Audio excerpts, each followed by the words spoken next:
Hello, everybody there. Namaste, bonjour, kia ora, good morning, good evening, and good day. Good to see you all again today. कैसे हैं आप सब? आशा है कि आप सब खैरियत से हैं। तो आज हम देखने वाले हैं कि OET राइटिंग क्या होता है। Alright, so here we go. Okay तो चलिए देखते हैं कि OET राइटिंग का ओवरव्यू क्या होता है। ओके तो पहले टेस्ट स्ट्रक्चर कैसा होता है इसका। तो ये जो टास्क दिया जाता है वो एक केस नोट्स के रूप में होता है। ओके जिसमें से आपको पेशेंट के जो रिलेवेंट इंफॉर्मेशन है उसे निकाल कर आपको एक फॉर्मल लेटर तैयार करना होता है जो कि प्रोफेशन स्पेसिफिक है। और इसमें टोटल जो ड्यूरेशन दिया जाता है वो 45 मिनट्स का होता है, जिसमें कि फर्स्ट 5 मिनट्स कंप्लीटली स्ट्रिक्टली आपको रीडिंग के लिए रखना है, जिसमें आप कुछ और नहीं कर सकते हैं रीडिंग के अलावा। और जो बाकी 40 मिनट्स है उसमें आपको आपका लेटर तैयार करना होता है। ओके नाउ नेक्स्ट मार्किंग कैसे होता है इसका। अब यहाँ पर जो है एक ऑफिशियल OET राइटिंग क्राइटेरिया बनाया गया है, जिसके बेस में नजर में रखते हुए आपका जो परफॉर्मेंस है उसे रेट किया जाता है बाय 2 OET असेसर्स। ओके ना टास्क तो एक ही रहता है जो कि प्रोफेशन स्पेसिफिक है, और जो कोई भी प्रोफेशन से आप हैं, मेडिकल प्रोफेशन से हैं आप, उस प्रोफेशन के बेस में होता है आपका ये टास्क। तो आप अपने प्रोफेशन से किसी और स्पेशलिस्ट को लेटर लिख रहे होते हैं। ओके तो टोटल टाइम ड्यूरेशन जो है वो 45 मिनट्स है। ऑलराइट ओके चलिए अब देखते हैं कि वर्ड काउंट, जो कि एक इम्पॉर्टेंट फैक्टर है OET लेटर में। तो यहाँ इसका एक लिमिटेशन है 180 टू 200 के बीच में होना चाहिए आपका ये वर्ड काउंट। ओके तो ये वर्ड काउंट वैसे तो वो वर्ड बाय वर्ड गिनने वाले हैं नहीं। ओके बट इसका वो इस तरीके से बनाया गया है वो टास्क कि सारे irrelevant information with in this range में ही आएगा। तो अगर आपका लेटर अगर 180 से कम है, okay like around 160, that means that indicates कि आपने किसी रिलेवेंट इंफॉर्मेशन को नजरअंदाज कर दिया है। ओके कुछ आप से छूट गया है जो कि इंपॉर्टेंट फैक्टर है, यहाँ पे इंक्लूड करना है आपको।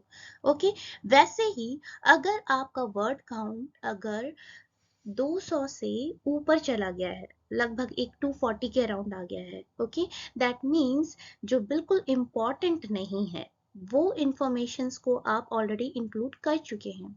तो इस बेस में अगर आपने किसी रिलेवेंट इंफॉर्मेशन को अगर छोड़ दिया है या फिर एक्स्ट्रा ऐड कर दिया है तो मार्क्स वहां जाते हैं, वहां आपका डिडक्शन होता है। ऑलराइट ओके चलिए देखते हैं कि कौन से वर्ड्स काउंटेड है और कौन से अनकाउंटेड है इस लेटर राइटिंग में। ओके OET राइटिंग में तो यहाँ पे काउंटेड माना जाता है बॉडी पैराग्राफ। ओके जो कि आफ्टर RE लाइन है, जैसे कि RE जो है सब्जेक्ट है उसके बाद वाला जो भी शुरू होता है वहां से आपकी काउंटिंग शुरू हो जाती है। Okay and before the closing sentence, और क्लोजिंग सेंटेंस से ऊपर तक। ऑलराइट तो सब्जेक्ट लाइन से नीचे और क्लोजिंग सेंटेंस के ऊपर तक जो कुछ भी लिखा होता है वहां से वहां तक का वर्ड काउंट गिना जाता है। ओके काउंट किया जाता है वर्ड्स को। और कौन सी चीजें जो अनकाउंटेड माना जाता है वो ये है डेट, एड्रेस, डियर मतलब सैल्यूटेशन, RE लाइक सब्जेक्ट, और फिर your sincerely and at last your job title, ये आपका नाम। तो ये सारी चीजें अनकाउंटेड है और ये सारी चीजें काउंटेड है। ओके ओके तो अब हम देखने वाले हैं कि टाइप्स ऑफ लेटर, किस टाइप्स के लेटर्स पाए जाएंगे OET राइटिंग में। तो मेनली जो है वो 3 टाइप्स के लेटर होते हैं OET राइटिंग में जो दिया जाता है। First one is referral letter, discharge letter, transfer letter, और वेरी वेरी रेयर जो है वो इंफॉर्मेशनल लेटर है। जैसे आप किसी ग्रुप ऑफ पीपल को आप कुछ इश्यूज के बारे में इंफॉर्म कर रहे हो, ओके लेकिन ये बहुत रेयर होता है, but at least it will be like better कि आप उसे जान के रख लें। इन केस वो आ जाता है तो आप बिल्कुल पैनिक ना हो, you can handle that situation with अगर आपको एक जनरल आइडिया है इंफॉर्मेशनल लेटर के बारे में, so it will be easy, right. Okay, अब चलिए देखते हैं टाइप्स ऑफ लेटर थोड़ा डिटेल में। अब यहाँ पे जो रेफरल लेटर दिया गया है, जैसे कि मैंने बताया कि ये प्रोफेशन स्पेसिफिक होता है, तो कोई भी प्रोफेशन जो है, जिस किसी भी प्रोफेशन में है और आप दूसरे एक स्पेशलिस्ट को या किसी भी प्रोफेशन को लिख रहे हैं अपने पेशेंट को रिफर करते हुए, तब ये इस टाइप का लेटर यूज करते हैं। फॉर एग्जाम्पल, अगर आप नर्स हैं और किसी दूसरे प्रोफेशनल को आप एक लेटर लिख रहे हैं regarding any specific course of action जो आप उनको आप चाहते हैं कि आपके पेशेंट के लिए वो फर्दर ले, तो ऐसी सिचुएशन में आप referral letter for time short duration के लिए आप अपने पेशेंट को भेज रहे हो, okay, for specific course of action, ऐसे वक्त पे आप इस टाइप का लेटर लिखते हो। नेक्स्ट, डिस्चार्ज लेटर, जब आपका पेशेंट आपकी फैसिलिटी को छोड़कर घर जा रहा हो, या फिर जो प्राइमरी केयर गिवर है जैसे कि कोई नर्सिंग केयर होम या फिर रिटायरमेंट विलेज, एज्ड केयर, या किसी जीपी को अपडेट करते हुए आप लेटर लिख रहे हो, ओके।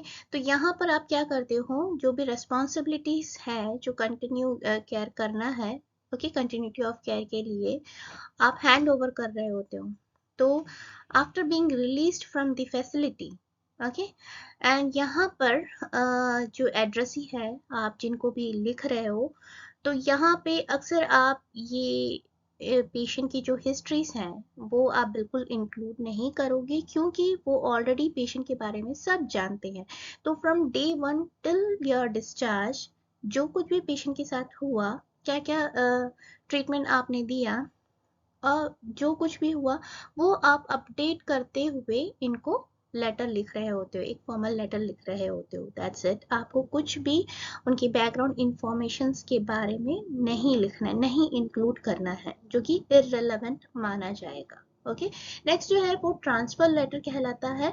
यहाँ पर आप किसी दूसरे प्रोफेशन को लेटर लिख रहे होते हैं। फॉर एग्जाम्पल, अगर आप एक नर्स हो और दूसरे प्रोफेशनल को आप लेटर लिख रहे हो पेशेंट को ट्रांसफर करते हुए एक फैसिलिटी से दूसरी फैसिलिटी, या फिर अपने ही फैसिलिटी में एक डिपार्टमेंट से दूसरे डिपार्टमेंट पर आप भेज रहे होंगे, तो आप इस लेटर का यूज करते हो। तो यहाँ पे जो है, ये जो एड्रेस ही है आप जिनको भी लिख रहे हो वो बिल्कुल अनफेमिलियर होते हैं पेशेंट के बारे में। तो यहाँ पे आपको ध्यान रखना है जो भी रिलेवेंट लगता है करंट सिचुएशन के बेस में, ओके, जो भी मेडिकल प्रॉब्लम वो फेस कर रहे हैं उससे रिलेटेड जो हिस्ट्री रहेगी जो उनको हेल्पफुल करेगा फर्दर इन्वेस्टिगेशंस और डायग्नोसिस या फिर फर्दर ट्रीटमेंट के लिए, वो सारे इंफॉर्मेशंस आप इस लेटर पे इंक्लूड करोगे, ओके। तो यहाँ पर आपको ध्यान पे रखना है कि जो उनको यूजफुल होगा सिर्फ वही पेशेंट की डिटेल्स, जैसे कि diagnosis, medical history, course of stay and treatment, जो कुछ भी आपके अंडर ऑफ केयर में किया गया था वो आप उनको बताएंगे, ओके। ओके, चलिए अब देखते हैं ओईटी राइटिंग में 6 असेसमेंट क्राइटेरियाज क्या क्या होते हैं, जिसके बेस में आपकी जो लेटर है उसे रेटिंग दी जाती है।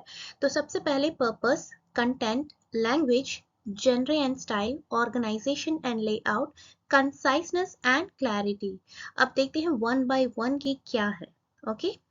तो जो पर्पस है वो आपका रीजन ऑफ द लेटर, आप क्यों लिख रहे हैं वो होगा, रीजन होगा, ओके, जो कि आपको इजीली आपके केस नोट से मिल जाएगा, वो भी राइटिंग टास्क में।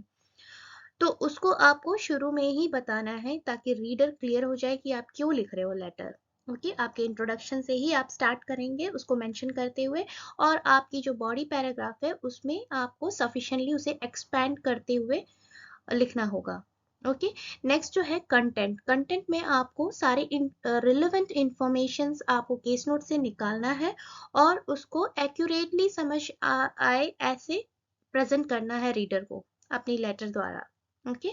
नेक्स्ट जो है लैंग्वेज, यहाँ पे आपको यूज करना है, वो चेक करेंगे कि आपकी जो ग्रामर है, वोकैबुलरी है, स्पेलिंग एंड पंक्चुएशन सही तरीके से इंफॉर्मेशन पास कर रहा है रीडर को, okay, with the complete accuracy. तो आपको ध्यान देना है कि जो वोकैबुलरी है बिल्कुल फॉर्मल हो, ग्रामर विदाउट एनी एरर होना चाहिए, स्पेलिंग और पंक्चुएशन आपका जो मैसेज है करेक्टली पहुंचा रहा हो रीडर को, ऑलराइट। नेक्स्ट जो है वो जेंडर एंड स्टाइल है, यहाँ पे आपका जो टोन है, लेटर का टोन है, रजिस्टर है वो, और एब्रिविएशंस जो है वो ऐसे यूज करना है जो कि रीडर, जो पर्टिकुलर रीडर को आप लिख रहे हो उनके समझ के लिए, और बिल्कुल आपका पोलाइट वे ऑफ आपका मैसेज भेजना है। इस तरीके से आपको प्रेजेंट करना होगा। मतलब जो भी आप लिख रहे हैं बिल्कुल पोलाइटली आप उनको अपना मैसेज पास कर रहे हो। और जो भी एब्रिविएशंस हैं उनसे रिलेटेड जो भी वो फील्ड से हैं, जिस प्रोफेशनल में मेडिकल प्रोफेशनल को लिख रहे हो आप, उनको जो उनसे रिलेटेड जो एब्रिविएशंस हैं जो एक्सेप्टेड है, सिर्फ वही आप यूज करेंगे। तो अकॉर्डिंगली डिपेंड्स कि आप किनको लिख रहे हो। ओके। नेक्स्ट जो है वो ऑर्गेनाइजेशन एंड लेआउट है।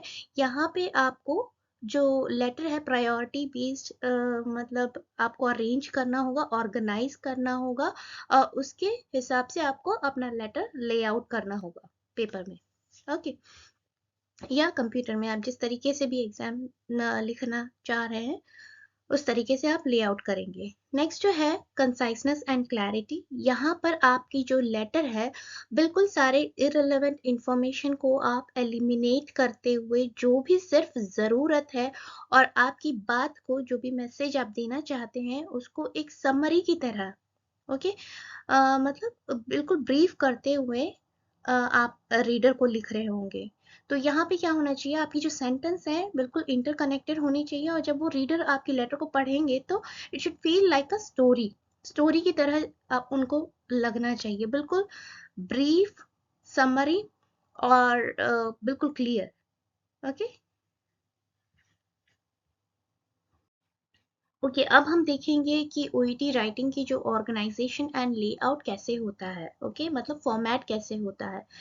तो आपको मेक श्योर करना है कि आपकी जो आंसर शीट है उसके लेफ्ट मार्जिन से आपको शुरू करना है। ओके। और आप डेट से भी शुरू कर सकते हैं या फिर एड्रेस से भी शुरू कर सकते हैं, मतलब दोनों एक्सेप्टेबल है। तो जो डेट है आप एड्रेस से पहले भी लिख सकते हो या एड्रेस के बाद भी लिख सकते हो, तो दोनों एक्सेप्टेड है। और यहाँ पे जो फॉर्मेट है डेट का कुछ इस तरीके से है, डेट लिखेंगे, मंथ को इलाबोरेट करेंगे, उसके बाद आपको ईयर लिखना है। ओके। अब इसके बाद जो है आपको एक लाइन छोड़ना है, ये बिल्कुल ध्यान पे रखिएगा। नेक्स्ट जो है आप एड्रेस लिखेंगे, और इस एड्रेस को आप अगेन मार्जिन से लगाते हुए लिखेंगे। Okay, left side, left margin पर। और यहाँ पे आपको श्योर होना है कि आप पंक्चुएशंस बिल्कुल यूज नहीं करेंगे, ना कॉमा, ना फुल स्टॉप। ओके। और जो पहला लेटर है ईच वर्ड का, ओके, हर एक वर्ड का जो पहला लेटर है एड्रेस में, उसे आपको कैपिटल लेटर पे लिखना है। ओके। नेक्स्ट जो है आपको अगेन एक लाइन छोड़नी है, उसके बाद आपको सैल्यूटेशन लिखना है, और यहाँ पर आपके रीडर का नाम के बाद एक कॉमा लगाना है। ओके, रीडर के नाम के बाद एक कॉमा लगाना है, और इसमें एक कंडीशन भी है। ओके, जैसे कि अगर अगर जो रीडर है, रीडर का नाम दिया गया है, तो आपको dear plus initial plus last name plus comma.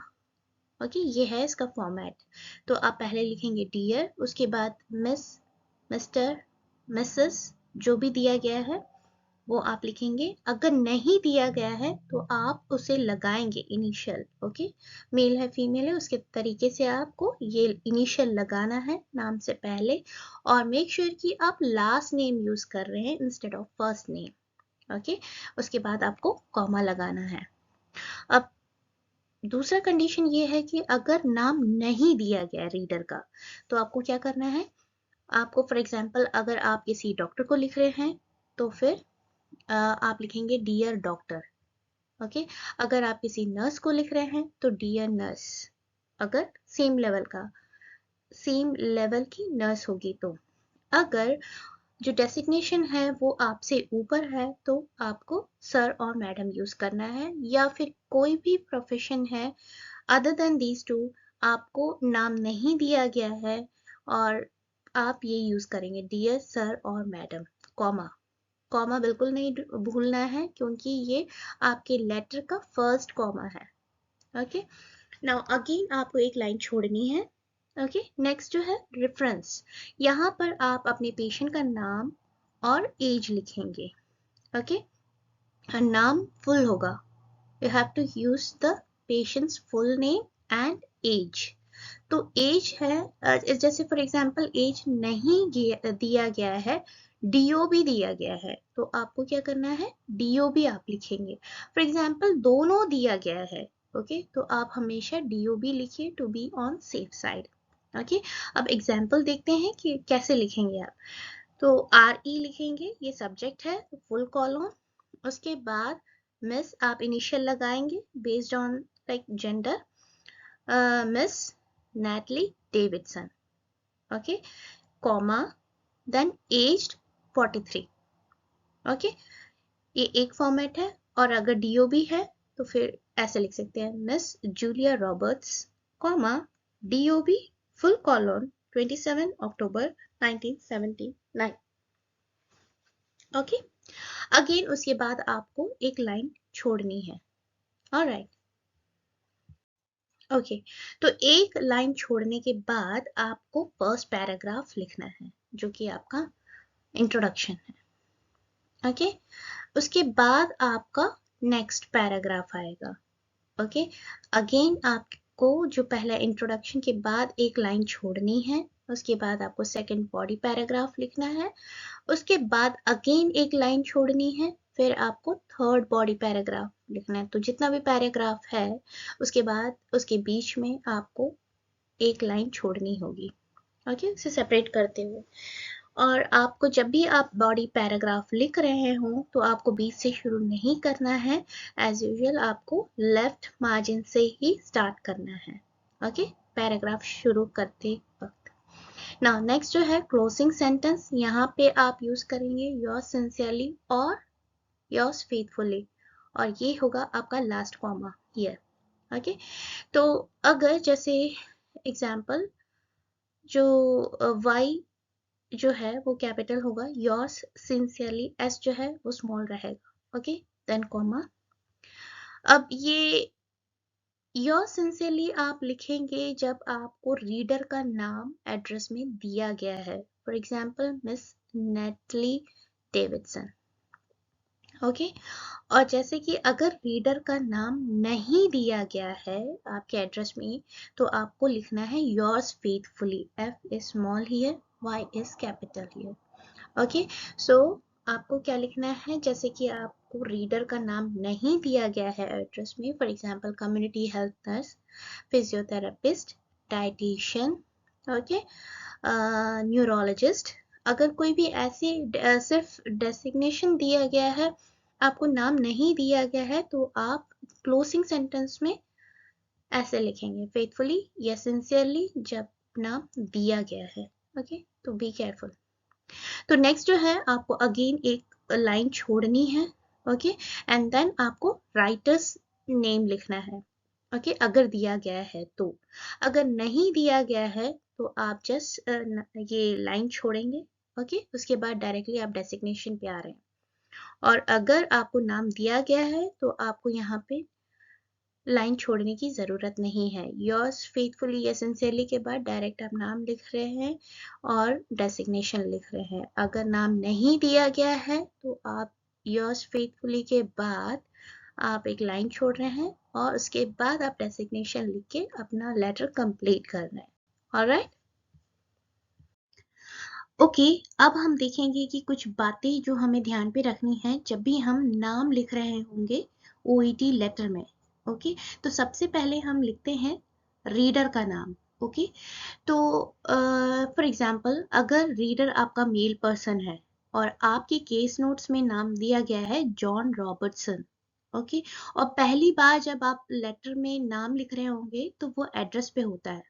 Okay, तो जब भी आप नाम लिखेंगे तो फुल नेम लिखेंगे एड्रेस पे, और ध्यान रखिएगा कि आपको इनिशियल लगाना है। जब भी आप नाम एड्रेस पे लिखेंगे इनिशियल लगाते हुए ही आप नाम लिखेंगे, भले ही वो आपके केस नोट्स में दिया हो या ना दिया हो। ओके, तो ये होगा आपका फर्स्ट टाइम नाम लिखना। सेकेंड टाइम जब आप नाम लिखेंगे तो आप लिखते हो सैल्यूटेशन पर। ओके, तो उस वक्त क्या करेंगे आप, इसका जो फॉर्मूला है वो कुछ इस तरीके से है, आप इनिशियल लगाओगे और हमेशा लास्ट नेम लिखोगे, तो इनिशियल प्लस लास्ट नेम, तो कैसे होगा, mister Robertson. Okay, initial plus last name. Alright, अब जैसे कि एग्जाम्पल, अगर आपका जो रीडर है वो फीमेल पर्सन है, okay, for example Natalie Davidson. Okay, तो आपको क्या करना है, इनिशियल लगाना है regardless of status, like single है या मैरिड है, जो भी है, प्रिफरेबली अगर वहां पर आपके केस नोट्स पर स्पेसिफाई नहीं किया गया है तो आप मिस लगाएंगे, ओके, हर फीमेल पर्सन को। तो मिस नैटली डेविडसन जब आप पहली बार लिख रहे हो एड्रेस पर।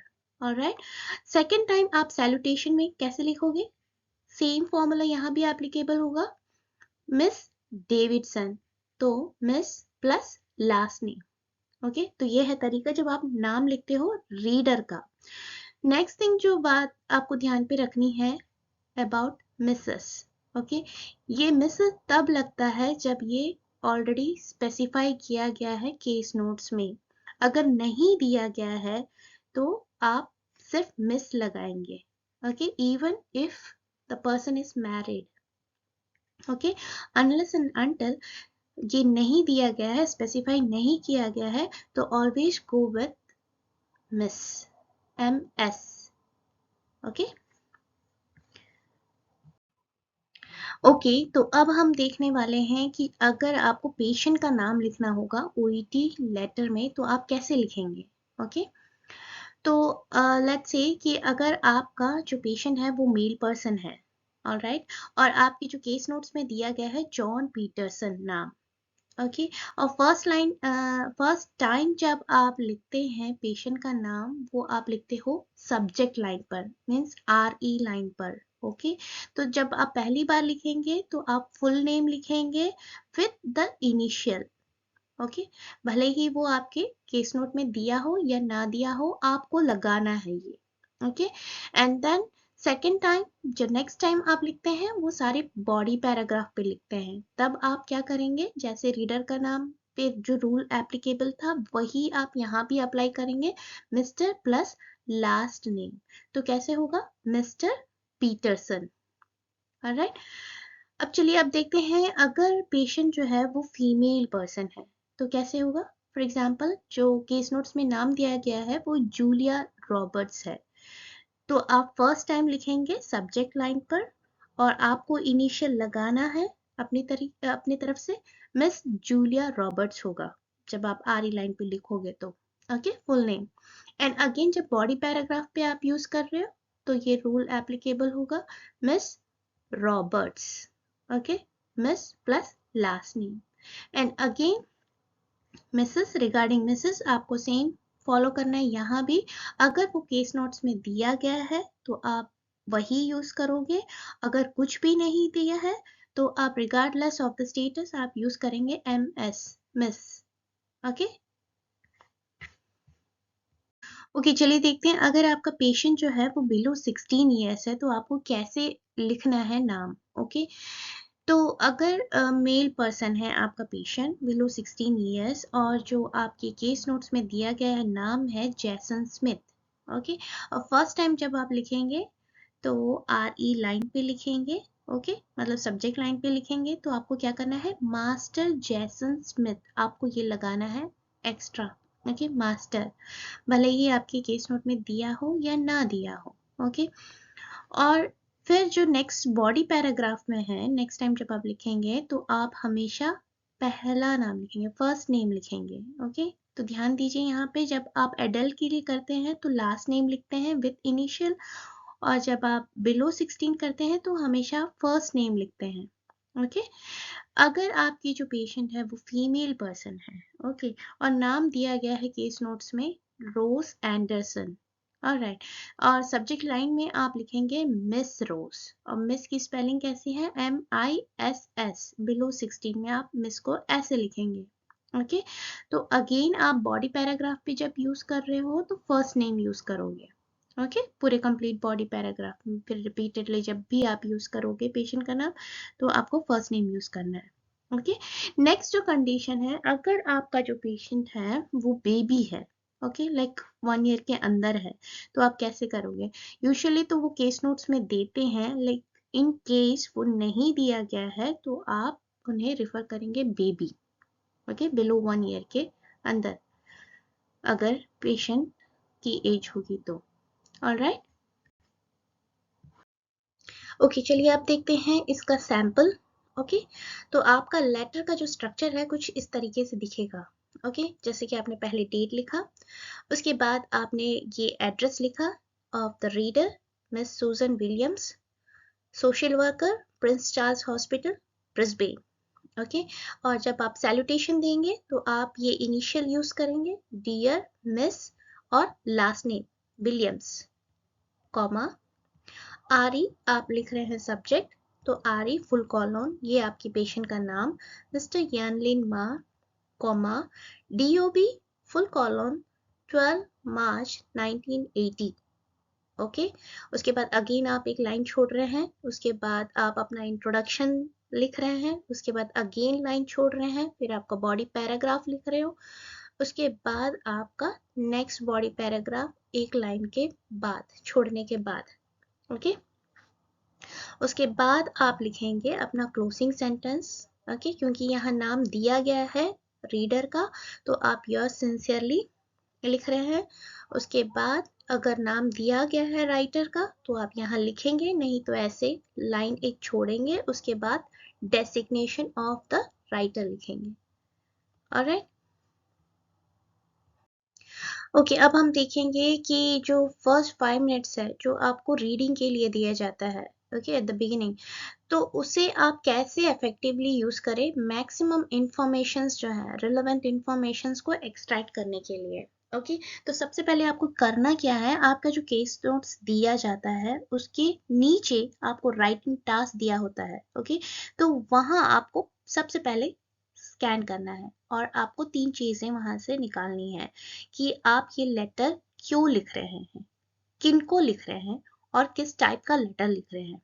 ओके, ये रेफरल लेटर है या फिर ट्रांसफर लेटर है या डिस्चार्ज लेटर है, ये आइडिया आपको वहां से मिल जाएगा। उसके बाद जो है आपको 3 बार अपने केस नोट्स को पढ़ना है ऊपर से नीचे तक।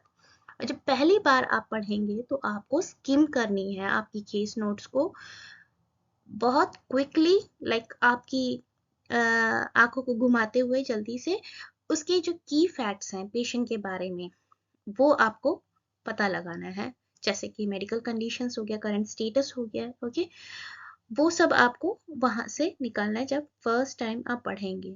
सेकेंड टाइम आप पढ़ेंगे तो आपको बहुत स्लोली जाना है और केयरफुली पढ़ना है, वर्ड बाय वर्ड। ओके, अब नेक्स्ट जो है आप थर्ड टाइम जब पढ़ेंगे तो आपको डिफरेंशिएट करना है कि रिलेवेंट इंफॉर्मेशंस क्या है और इररिलेवेंट इंफॉर्मेशंस क्या है। ओके, जो आपको इंक्लूड करने हैं और जो आपको कंप्लीटली अवॉइड करनी है, ऐसे इंफॉर्मेशंस को डिफरेंशिएट करना है। और नेक्स्ट थिंग, आपको जैसे 5 मिनट्स आपका हो जाता है तो आपको 1 मिनट निकालना है ये सारी चीजों को अंडरलाइन करने के लिए। ओके, आपके केस नोट्स पर। तो सबसे पहले आप जैसे कि पता लगाना है कि पेशेंट का नाम और एज क्या है। ओके, नेक्स्ट थिंग, रीजन क्या है, पर्पस क्या है इस लेटर का, रेसिपिएंट आप किसको लिख रहे हैं और उनका रोल क्या है, उनका डेसिग्नेशन क्या है।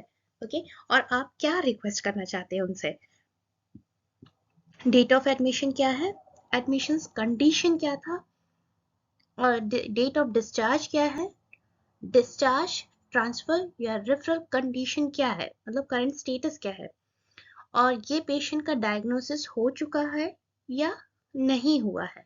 ओके, और नेक्स्ट जो है राइटर का रोल क्या है, मतलब कौन है writer. Okay, next last thing आपको ये देखना है कि ये केस नोन केस है या अननोन केस है, मतलब जिनको भी आप लिख रहे हैं ये पेशेंट उनको जो जिनको भी लिख रहे हैं वो पेशेंट को जानते हैं या नहीं जानते हैं, तो ये नोन केस है या अननोन केस है। अगर नोन केस है तो आपको हिस्ट्री नहीं इंक्लूड करनी है, अगर अननोन केस है तो उनके जो भी करंट जो फर्दर केयर है उसको कैरी आउट करने के लिए जो जो करंट इंफॉर्मेशन उनको ज़रूरत पड़ेगी वो सारी चीज़ें आपको इंक्लूड करें। तो आपको डिसाइड करना होगा क्या रिलेवेंट है क्या इररिलेवेंट है based on the reader to whom you are writing.